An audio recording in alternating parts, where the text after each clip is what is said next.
আজকে আমরা বেরিয়ে পড়েছিলাম মা প্যারাডাইস পার্কের উদ্দেশ্যে। আমাদের মেইন উদ্দেশ্য ছিল ওয়াটার পার্ক, তবে এখানে কিন্তু ওয়াটার পার্কের সাথে স্নো পার্ক, অ্যামিউজমেন্ট পার্ক সমস্ত কিছু একসাথে রয়েছে। আর যেহেতু আশাই হলো, তাই ঠিক করা হলো যে সমস্ত রকম অ্যাক্টিভিটি আজকে আমরা করে যাব। যার জন্য একটু সকাল সকাল করে আমরা বেরিয়ে পড়েছিলাম। আর এটা যেহেতু ছিল ছুটির দিন, রবিবার, তাই বেশ অনেকটা ভিড় হয়ে গিয়েছিল। আর আমরা ফার্স্টে এখান থেকে টিকিট কেটে নিয়ে আজকে প্রথমে ওয়াটার পার্কে গিয়েছিলাম।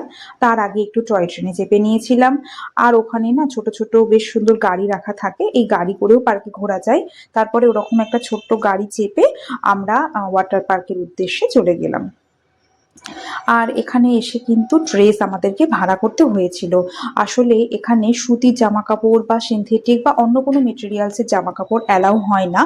যদি জার্সি জামা কাপড় থাকে তাহলে সেটা এখানে অ্যালাউ হয়। আর আমাদের কাছে যেহেতু সেরকম কিছু ছিল না, তার জন্য আমাদেরকে জামা কাপড়টা ভাড়া করে নিতে হয়েছিল।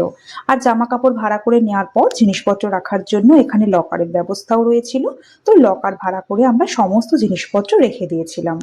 এই ওয়াটার পার্কে যা যা অ্যাক্টিভিটি করেছি সেই সমস্ত কিছু আমাদের ক্যামেরাবন্দি করা হয়নি, কারণ একদম প্রথম দিকে আমরা ফোন ছাড়াই এখানে পার্কে নেমেছিলাম, মানে জলের মধ্যে ফোন যদি ভিজে যায় এরম ভেবে আর কি। তো সবাই দেখলাম ফোন নিয়ে ভিডিও করছে।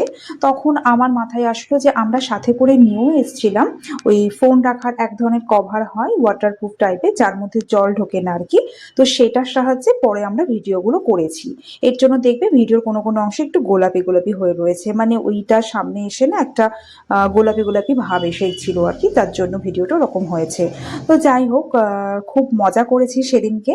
আর আজকে অবশ্যই এই ভিডিওতে আমি শুধুমাত্র ওয়াটার পার্কের ভিডিওটাই করলাম, কারণ না হলে ভিডিওটা তো অনেকটা লেন্দি হয়ে যেত। আর তোমাদের কি মনে হয় আমার কিরম শর্ট ভিডিও করা উচিত নাকি একটা লং লেন্দি ভিডিও? তো